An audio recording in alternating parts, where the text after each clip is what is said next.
Welcome back to Strung Out Guitars, and today I have something a little different because I've told like 10 people I have to repair a broken water line, and everybody keeps asking how to solder like copper correctly, so I figured I'd make a quick video about it.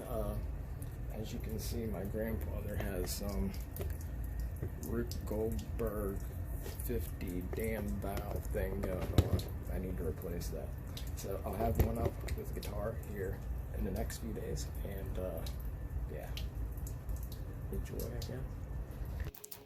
Okay, my buddy Scott came to show us safety with antiquated torches. Seriously, this torch was my great uncle's, who died in the early 70s, and we could not believe there was still gas in it. And here he is, almost catching his arm on fire. Yeah, like, everything's really old. I could not believe that there was still gas in it. It was like 2 in the morning. Anyway, so how to get a good solder joint? The great one. You need a cleaner. It's preferable to have one of these, you know. You scratch the hell out of the inside. Make sure everything is clean. Preparation is key. It's like painting a guitar. Here is some really old emery cloth, probably from the 50s, like that tank was last filled in '49. And these tanks were $1.29, I believe it was, and they are from the Big Wheel, which was closed when I was a very little kid. And hey, you can't turn them off, but they work. So we used all this older stuff then. Here's Scott demonstrating the perfect joint. Kinda.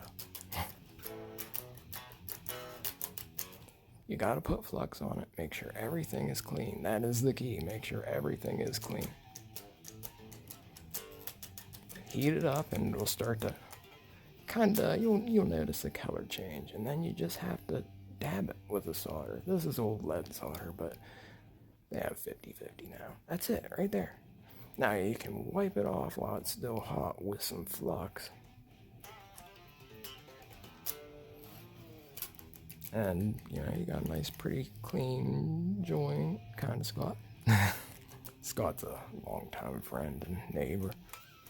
He came over to help late at night, early in the morning. Again, make sure there's a lot of, you know, or make sure there's flux. You don't need a lot, Sean. Especially on guitar pot.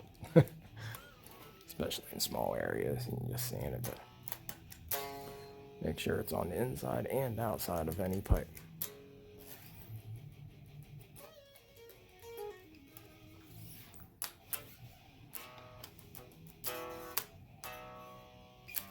Dry fit everything. So you only gotta measure, you know, twice, cut once. You heat it up, and again, watch for everything to, you know, well, watch for the pipe to change color just a tad bit. And you can touch it with the solder to see if it melts, you know, quickly, because you want it to melt quickly. If it doesn't, don't force it, just wait. And yeah, this stuff will last you the rest of your life if you do it correctly. It costs a shitload, I know, but, you know, it's worth it, and it'll save you money in the long run. Like, I mean, if you had somebody else do this, man, just this pot here, I mean, it was like $80 for the pipe and the valves and fittings. So, I mean, they're going to charge at least like $1,000 to put the damn stuff in. You can save yourself a hell of a lot of money.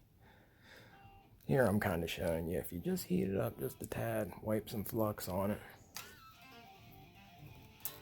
you won't have such an ugly joint. Everything will be all cleaned up and pretty, so you don't have to paint over it.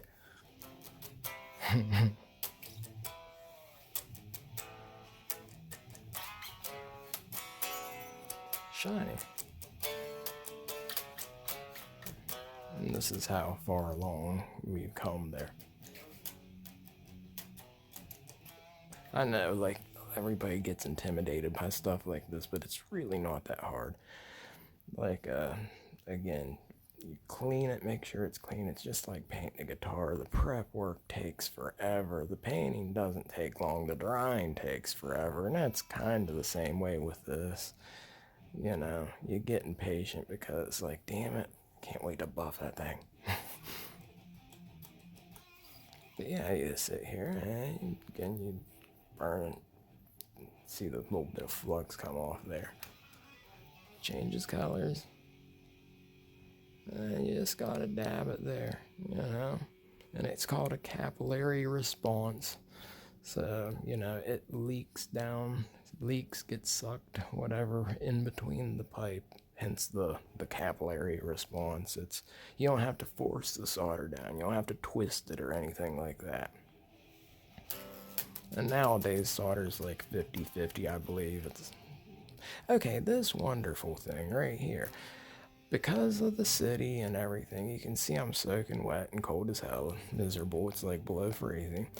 Because the city and my grandfather and all these damn valves are like old and broken and the seats are done in them and the bonnets are fucked, you know, I could not get the water turned off. Not at the main valve, not even at the sidewalk. Everything leaked. If you run into this situation, there is only one thing you can do because you can't heat solder up hot enough. Well, there is one trick you could do. You can jam your pipe with a bunch of bread. It won't clog your spigot, your faucet, whatever. It won't clog it, but, you know, this is a big goddamn leak. So, man, it would be really hard to pack it with bread. But if you can pack it with bread, just, you know, so it stays in there long enough that you can jam your fitting on and, you know, solder it, heat it up, and, you know, then by the time the solder cools, you know, the bread dissolves and Bob's your uncle, there you go. It's, you know, soldered and the water's flowing through and it doesn't matter now. But you can't solder something if it's, you know, if water's running through it. It's like welding only. Well, it is welding with a very low melting metal, you know, so like a very low temperature welding, so it does not take much to cool it off. These fittings are called shark bite fittings. If you clean up high enough, because somebody painted the damn pipe, make sure it's clean. You can jam this thing on there, make sure the freaking thing's on there. Push it up on your clean pipe, make sure it's up there. You can twist it, don't worry about it, it's not a big deal. And there you go, it's off, you know. So now you can start soldering everything else.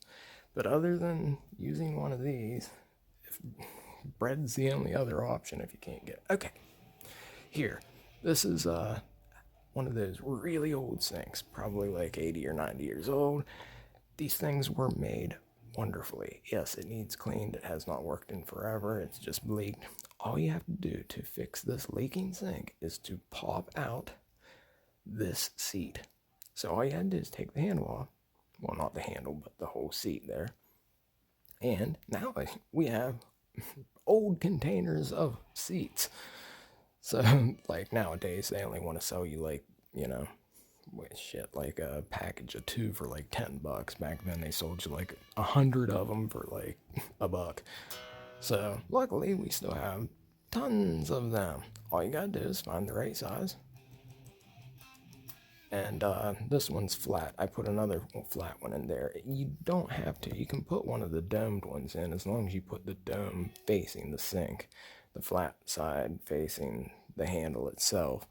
What that does is it restricts so much water from going through, which isn't a bad thing because these flat ones, it actually rushes out like a lot more than you need. So, yeah, later on I cleaned this up like...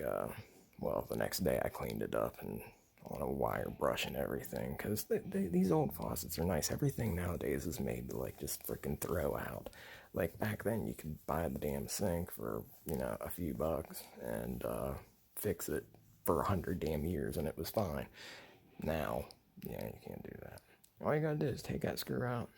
Yeah, it's trying to make sure you can see it. Put the screw back in, or put the seat in, put the screw in, and then you gotta tighten it up. And then all you gotta do is tighten it up. Make sure it's fairly tight. You can turn them around at least once as long as they're not mangled. But if you got new ones, you know, no goddamn point. It's a pitchy old thing. And then all you gotta do is you can put, you know, Teflon tape around it. It's not gonna hurt anything. In fact, it would help. But most of these are machined really well. Okay, one of the last joints.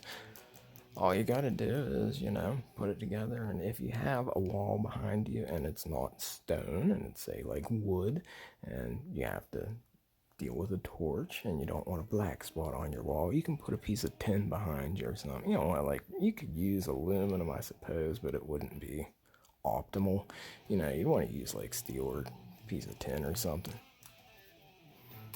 And there you go. That's it. Alright, Bi9Dre.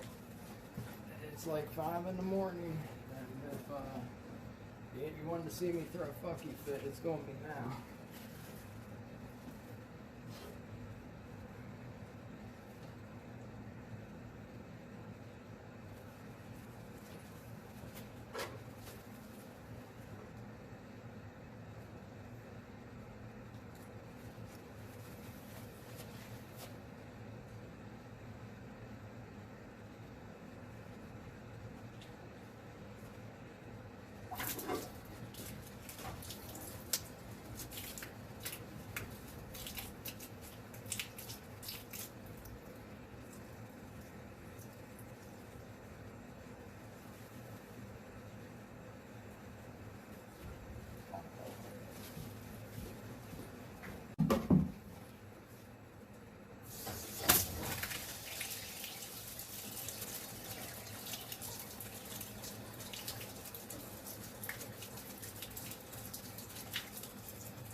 I'm getting a shower, but I'm back.